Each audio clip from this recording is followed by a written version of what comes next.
All right, it is 6 o'clock and I will call the 10th regular Common Council meeting to order. Will the clerk please state the quote of the day? Thank you, Mr. Mayor. The ability to learn is the most important quality a leader can have.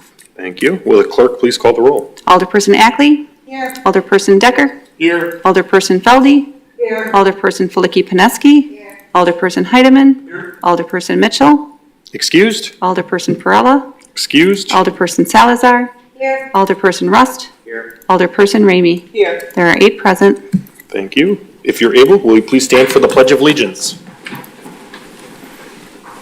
I pledge allegiance to the flag of the United States of America and to the republic for which it stands, one nation, under God, indivisible, with liberty and justice for all. All right, next is approval of the minutes. Alder Feldy. Thank you, Mayor. I move to approve. Second. There's been a motion second for the minutes. Any discussion? Seeing none, all those in favor of approving the minutes, please state aye. Aye. Any objection? Minutes are approved. Anyone for public forum? No one this evening. All right. Next, we'll go on to mayoral appointments. City Attorney. Thank you. First, the following appointments for your confirmation. Kim Meller to be considered for appointment to the City Plan Commission, and Kelsey Bird to be considered for appointment to the City Sustainable Task Force. And those will lay over. Next is confirmation of mayoral appointments. City Attorney. Pursuant to Section 2-937 of the Sheboygan Municipal Code relating to the position of the Director of Human Resources and Labor Relations, we, being the Mayor and the City Administrator, hereby recommend that Tony Muse be appointed as the Director of Human Resources and Labor Relations for the City of Sheboygan, effective August 29th, 2022. Alder Feldy. I move to confirm. Second. There's been a motion second. Any discussion on this item? Seeing none, this is a roll call vote. Please refer to your muni code.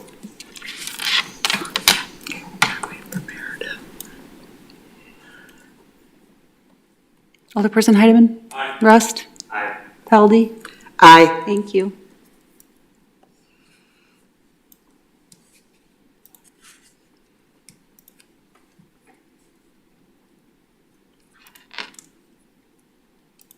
Alderperson Filicki-Pineski, I'm sorry. Aye. Thank you. 8 ayes. All right, that's approved. Next, item number 7, City Attorney. Next item is submitting the following appointment for your confirmation. Alder Joe Heidemann to be considered for appointment to the Maywood Environmental Park Advisory Board. Thank you. Alder Feldy. I move to confirm. Second. Motion second. Any discussion? Seeing none, this is a roll call vote as well.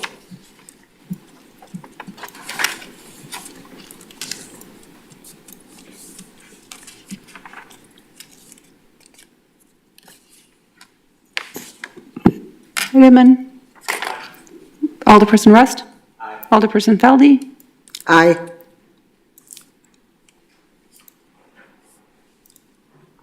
Eight ayes. All right, that's approved. Next, we have a presentation on the $5.3 million Swing Bridge grant funding, which our Director of Planning and Development, Chad Pelishek, and Public Works Director, David Biebel, will kick off.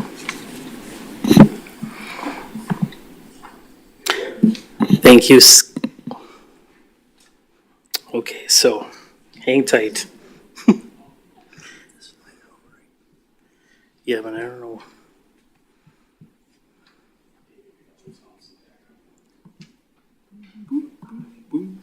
There we go.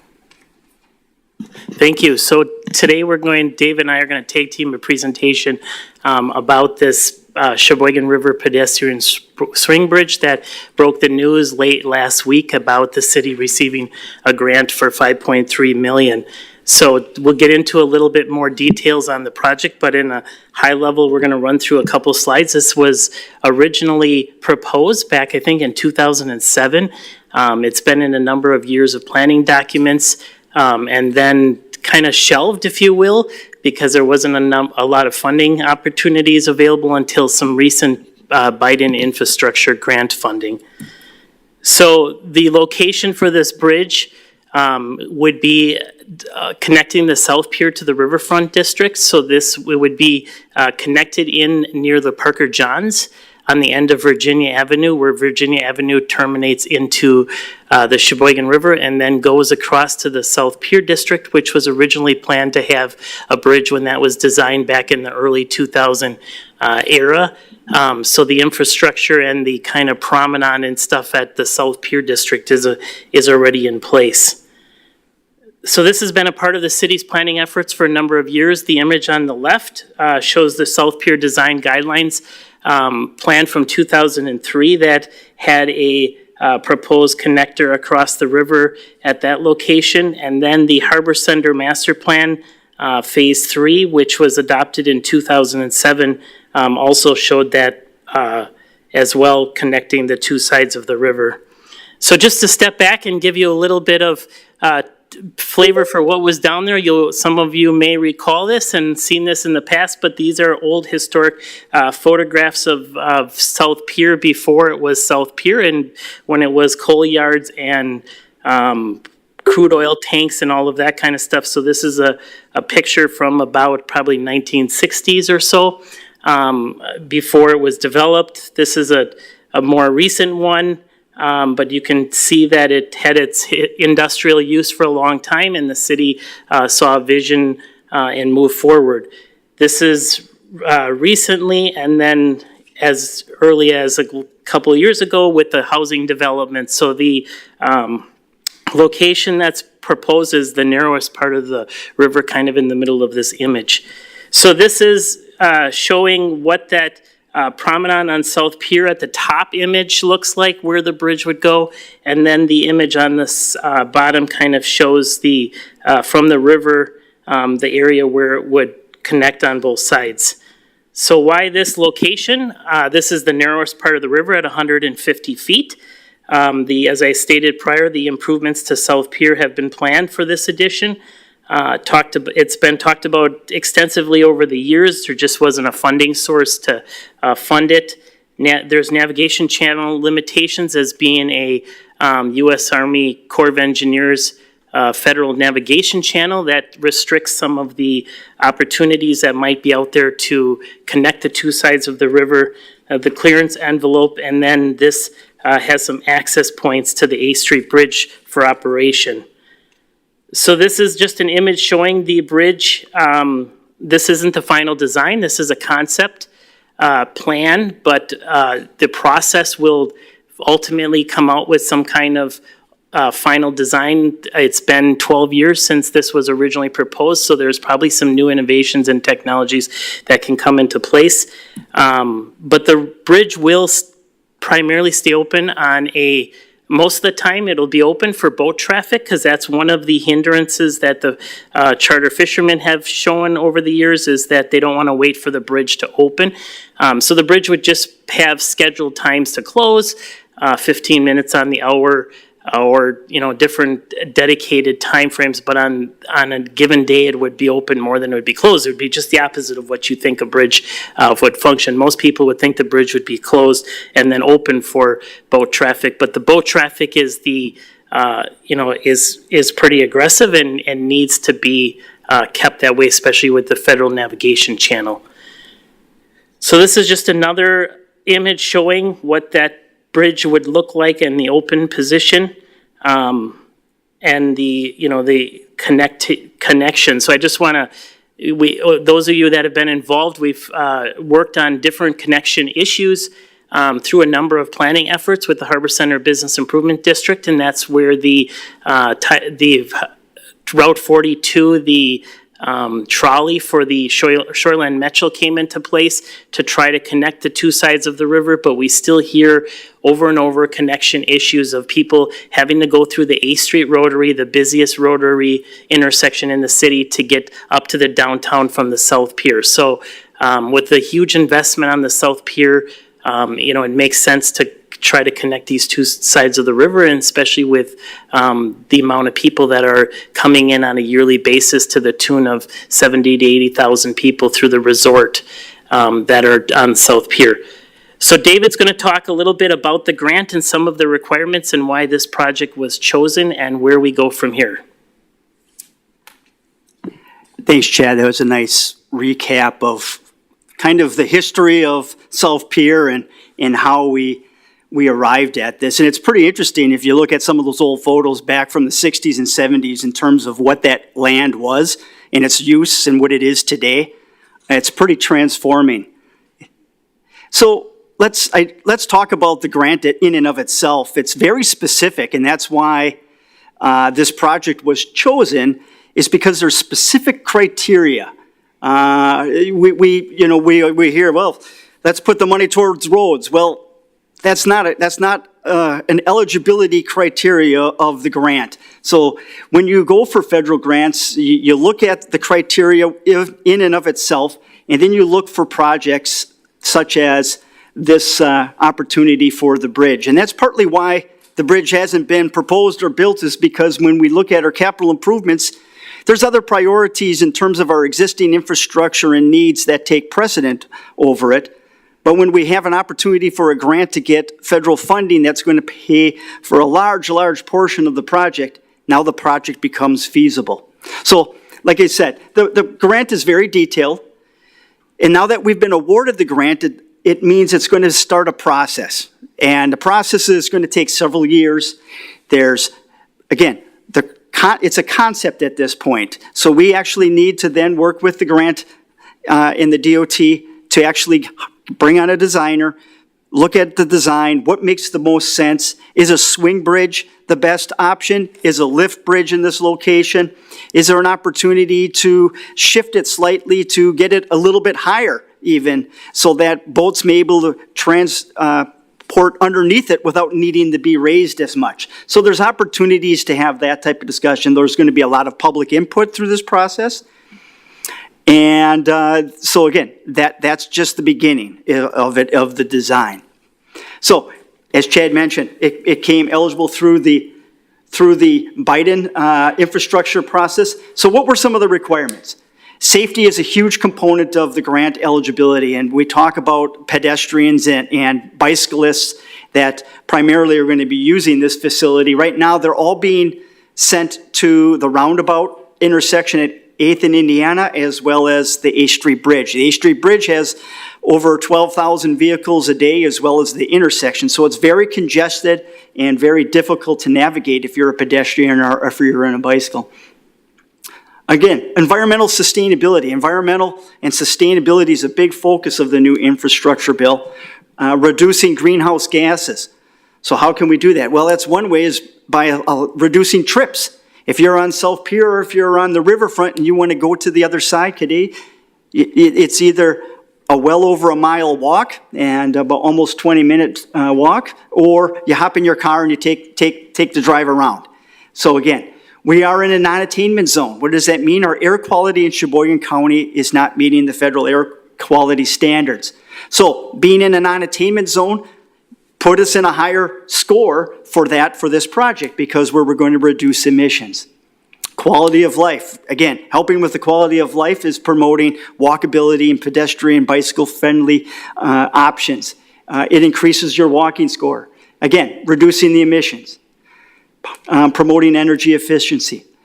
Another aspect is the economy. Look at the economic development that has occurred on the South Pier District from the beginning, from 2003 to today. The slides themselves show the transformation in the millions of dollars of economic input and activity and development on that. This is only going to further spur economic development and competitiveness between the two sides, allowing easier access for visitors and residents to enjoy that area. Another aspect of state of good repair just means continue to do the good things in terms of maintenance that you're doing in your community, and Sheboygan scores high in that. There's partnerships and collaboration. We've had partnerships with the BID and Chad's area in terms of downtown development and in the South Pier District. The other aspect was innovation.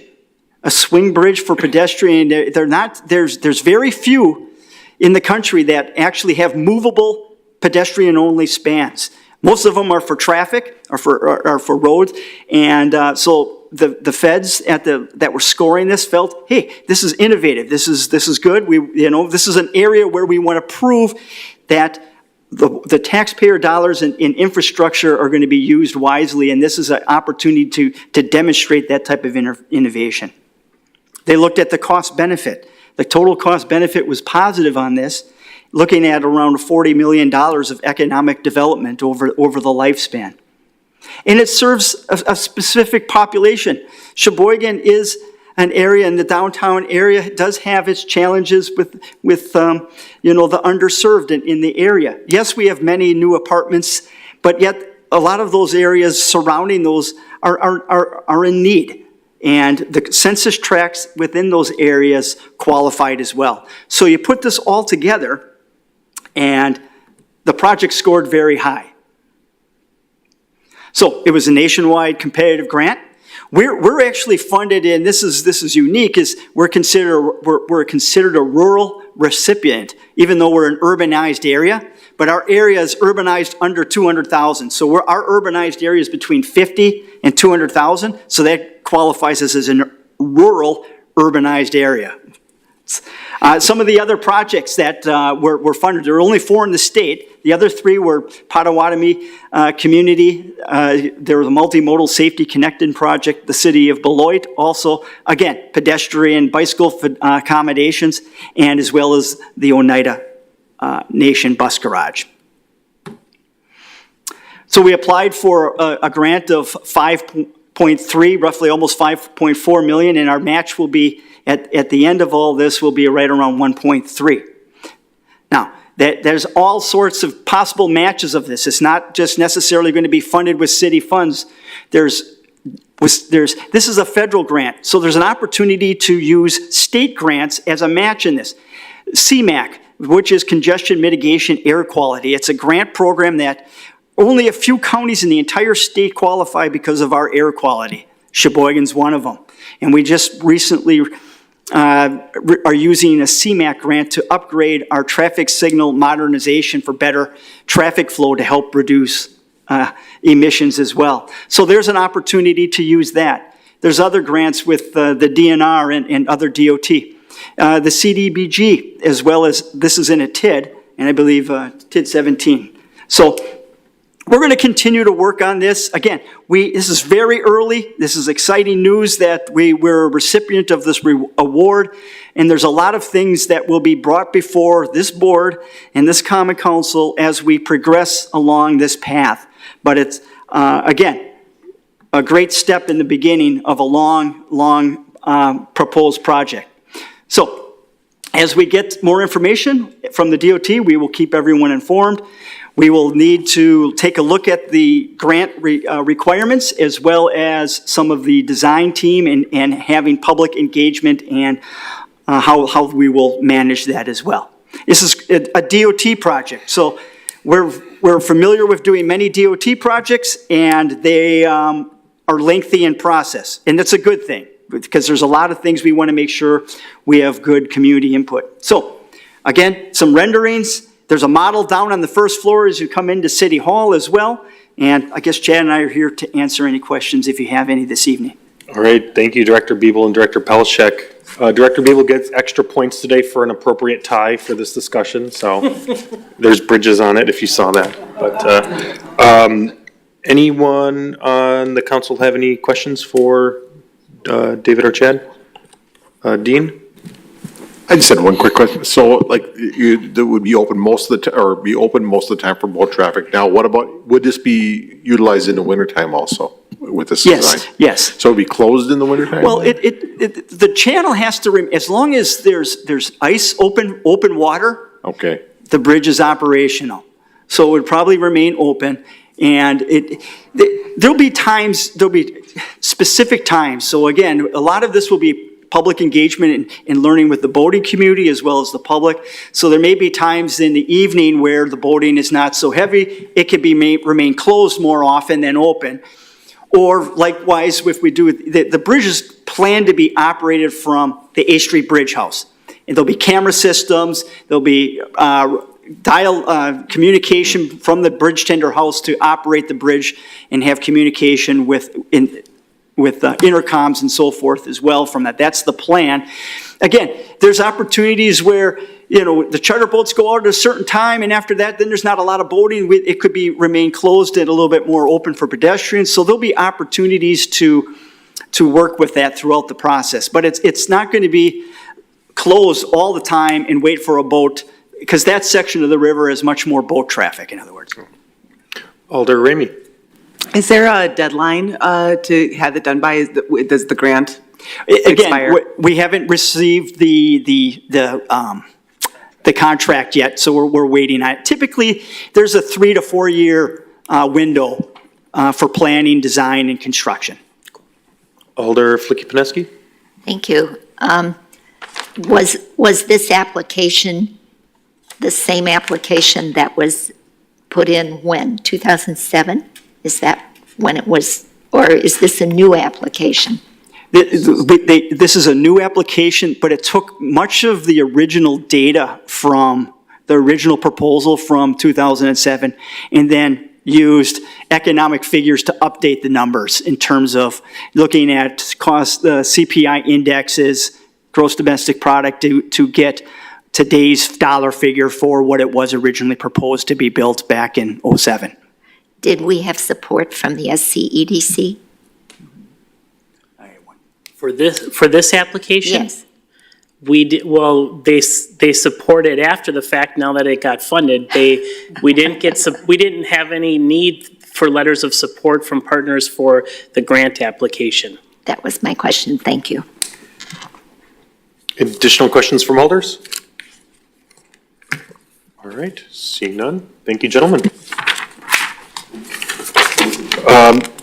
Just had some quick mayoral announcements. Just wanted to thank those again who attended Esslingen Fest yesterday. Again, this is our 55-year anniversary with being sister cities with Esslingen. The Sheboygan Sun recently did a wonderful article recognizing the sister city partnership with Germany. So go check it out on their website as well too. So that's all I have. Next, we'll move along to the consent agenda. Items 11 through 22. Alder Felde. Thank you, Mayor. I move to receive and file all ROs, receive all RCs, and adopt all resolutions and ordinances. Is there a second? Second. There's been a motion second. Any discussion? Alder Heidemann. Yeah, thank you, Mayor. I'm looking at the ordinance. I have one question. When the task force looked at the impact of what it was going to have in those areas, did they actually involve the property owners in that area in helping make that decision? Whether they thought it was, if they didn't want to have the dog parks there or that, were the local residents included in this at all or not? I don't know. So I see Superintendent Joe Curlin is here. Short answer is yes, the city did do the citywide survey a few months back. I understand about the survey, Mayor, Yep. but what happens if, and that information is compiled and probably would be positive, and I think it would be. But are the actual property owners that are connected to the beaches and connected to these other dogs, were they contacted as to what the effect was for them? Joe, do you want to add to that? Go backwards. I don't want to go back. So to answer that, no, specifically, we did not. So you wouldn't, if I had a dog run going right past me and I was a property owner, I have no say in it whatsoever. At this time, we have not. We do plan on working with each neighborhood association in that area as we develop that plan for each of those parks. Okay. One other thing, tonight I went down at the end of Indiana Avenue, okay? And there's a red sign that says, no pets. And there's a green sign right underneath the red sign that says, dogs on leash and pick up after yourself. I would, I don't know why you would have two signs. And if this wasn't adopted yet, why would they be able to have the leash animals on that corridor? Yeah, I can explain that, and I think maybe I need to remove the bottom sign. The top one, the red one, says no pet on beach. Okay, and this is right before the walkway from, you know? So the second one is for the walkway. Dogs are allowed on leash on our pathways in the city. Okay. So it's a little confusing. I've had people ask that. Maybe I just need to remove the bottom sign to remove confusion. Well, because when I was down there, I watched a guy walk right onto the beach with the dog Right. on a leash. And then when you enter the beach from Indiana, we do have a sign right there, the main entrance. And we may have to, there's getting to be more and more entry areas off of it's not really a parking area, but the green space where a lot of people do park on the grass. They're making their own pathways onto the beach. And we're finding that, well, people aren't walking on, the designated pathways, and so they're not able to see the signs. So we may have to put up a few more signs along that area. And signage is a huge process that this committee wants to work on. So we know the beach one, we want to get creative with it, and we really want to make sure we're marking that beach area correctly. And to tell you, just to say, this is really a good thing. Not having anything, there is no beach access anymore at Lakeview Park. And even if it goes down, it's a pretty rough area. To be able to tell people or say, this is not where you should be. You should not be between Indiana and Illinois, okay? This is no dogs. But over here, hey, bring your dogs, use a leash, and there's an area for you. You shouldn't be at DeLand. Here's your area. Kiwanis Park. This fenced-in area eventually, this is where you can be, Same with Moose, same, the ones we've picked out, Cleveland. It's an area that people can go and you can talk to them now and say, you're not supposed to be here. This is not a good place. You can be here with your leash. You can be here off leash. It's giving them a place to go. Okay, yeah, and I understand. I was on the council when we approved on 18th Street. Works out fantastic, great dog park. A lot of people loved it. It was in a perfect spot, and at that time, that area wasn't being used at all. I want to make sure that this is done right and correctly. The neighbors that are affected by this ordinance, that they're involved in this. And my other question is, how do you enforce these things? If whether the guy has the dog, are you going to have an officer down there, chief? It's like, how do you determine who's the good pet owner, who's not? And that's part of the problem right now is it's really hard to enforce all the ordinances everywhere, It just really is. So again, I think this is going to help with enforcement by giving the people a place to go and being able to, educate them. This committee really wants to work on signage, and they want to work on education and just, in the effort to be more pet friendly in the community. I hope it's successful. Thank you. Alder Decker. I just wanted to echo Joe's comments or Joe Curlin's comments about, this is kind of a phased-in thing. We looked at it at Public Works as this is a phase. This is the first phase of it. We're going to see how this goes. We're going to, monitor how this is, and we'll model things as we go along. This just the first part is just a leash area. It's going to be for, but later on, they have the runs at like Moose Park and Cleveland Park. They'll be working with the neighborhood, on the Indiana Corridor Neighborhood Committee. We'll be working with them to determine what's the best place to put these things. So they are involving the neighborhoods. Alder Ackley. I just wanted to also mention the fact that this group is not new. We've been around for a couple of years now. So we're not making decisions willy-nilly. We're trying to do this in an appropriate manner and take it step by step, and that's why it is going kind of slowly. As a pet owner, I would love to be able to have a dog spot right away on the north side where I can just run over and take my dogs. But that's not being responsible. So that's why we're taking our time to do this, and I appreciate your questions. But I want you to feel assured that, asking neighbors questions, that will come down the pike when we're ready. But right now, we're just in the planning stages of getting these things pulled together. Additional comments from alders? Seeing none. This is a roll call vote for the consent agenda.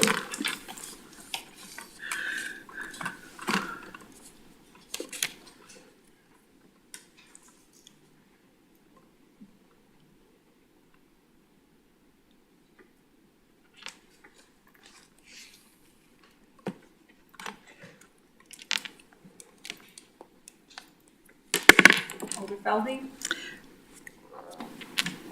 Yay. Alder Heidemann? Alder Rust? 8 ayes. All right, the consent agenda is approved. Reports of officers, items 23 and 24 will be referred to the Finance Personnel Committee. Items for resolutions, items 25 through 28 will be referred to their respective committees as well.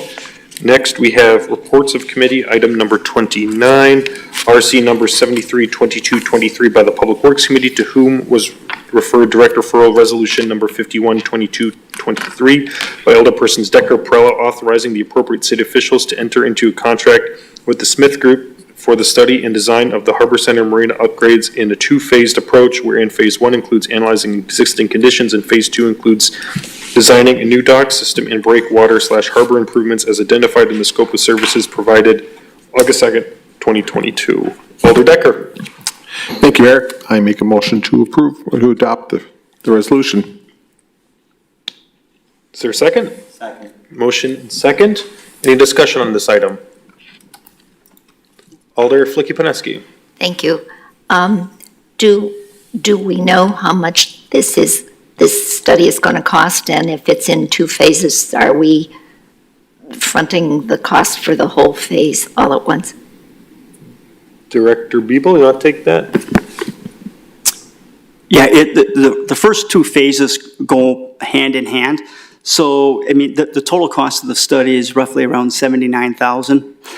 So the first part of it is looking at the wave conditions and the harbor conditions, reviewing what they did back in 2016, with that kind of being a worst-case scenario to help then use that for the design of the docks. But we don't, long-term, the phasing of this will be what is the long-term ultimate build-out of the future of the marina in terms of its eventual replacement of those docks.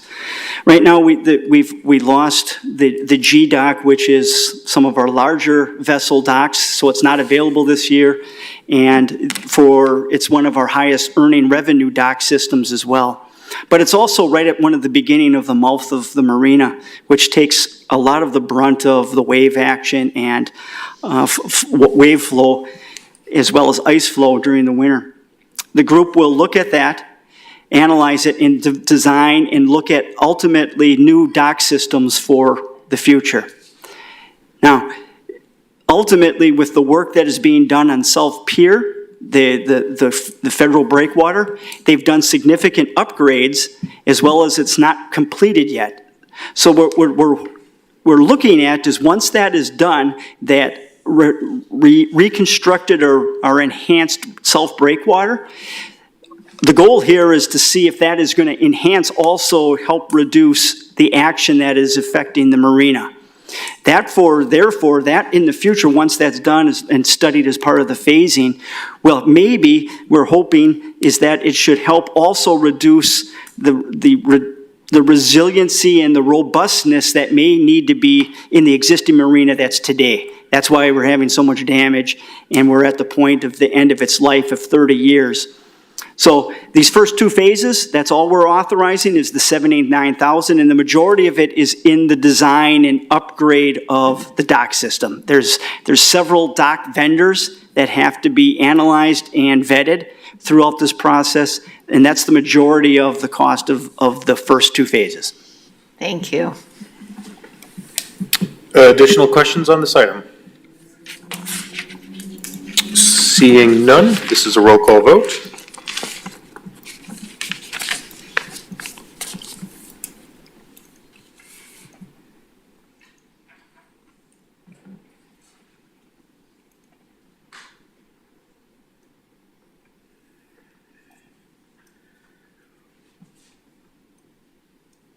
Alder Felding?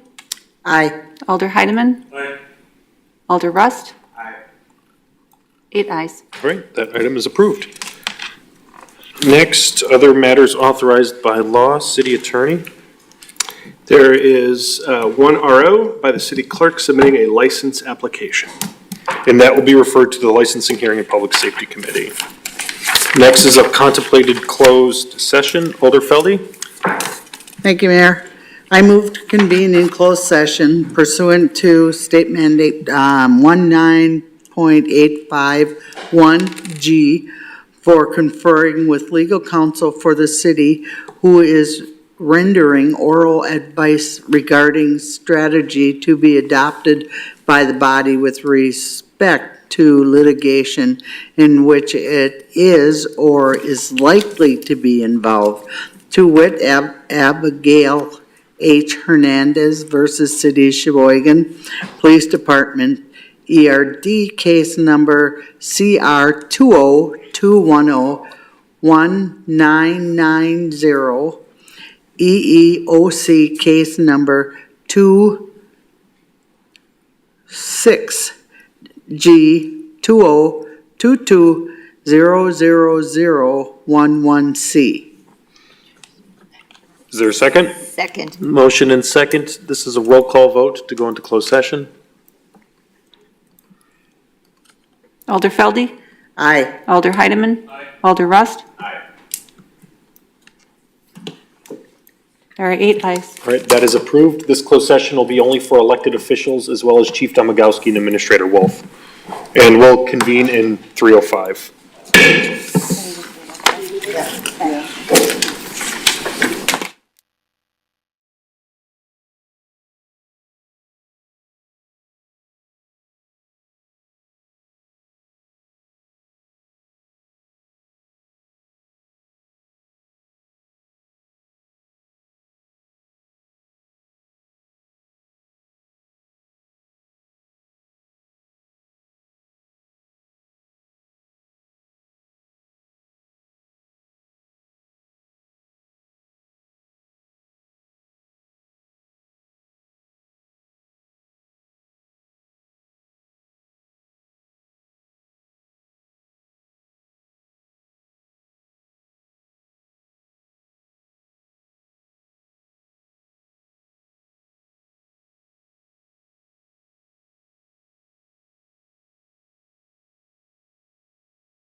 of adjourning, please state aye.